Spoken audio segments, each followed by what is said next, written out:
Hey guys, অনেকদিন পর নিয়ে চলে এলাম একটা মিনি ভ্লগ। এটা হচ্ছে আমাদের গ্রামের অষ্টম প্রহরের ভ্লগ। এতদিন আমি ভিডিও দিতে পারিনি আমার অলসতার জন্য, মানে আমি ভিডিও করে রাখি কিন্তু আর এডিট করে ছাড়তে পারিনি। তো কিছুদিন আগেই আমাদের গ্রামে অষ্টম প্রহর হয়েছিল, আর আমি সেদিন সকাল সকাল ঘুম থেকে উঠে স্নান করে চলে গেছিলাম পুজো দিতে। পুজো দিয়ে আসার পর আমার স্কুলে কিছু কাজ ছিল, তাই আমি স্কুল চলে গেছিলাম। আর সেদিনের রাত থেকে প্রচুর বৃষ্টি হচ্ছিল, তাই আমি বেশি ভিডিও করতে পারিনি। তারপরের দিন দুপুরবেলা আমি আমার বন্ধু সুব্রতর সাথে গেছিলাম একটু কীর্তন দেখতে, আর তখনও আকাশ পুরো মেঘলা ছিল, আর কিছুক্ষণ পরেই বৃষ্টি চলে এসেছিল।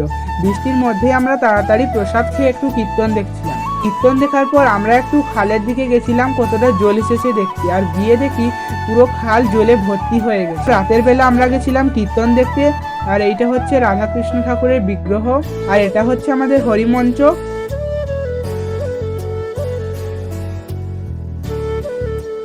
তারপর এখানে কীর্তন দলেরা শিব সেজে নাচ করছিল। গাইস, আমি বুঝতে পারি না যে রোজ কি নিয়ে ভিডিও করব, আর ডেইলি ব্লগ করলে রোজ কি দেখাবো। তাই আমি ভেবেছি যে তোমাদের যে ভিডিওগুলো ভালো লাগবে আমি সেই সব ভিডিওগুলোই করব।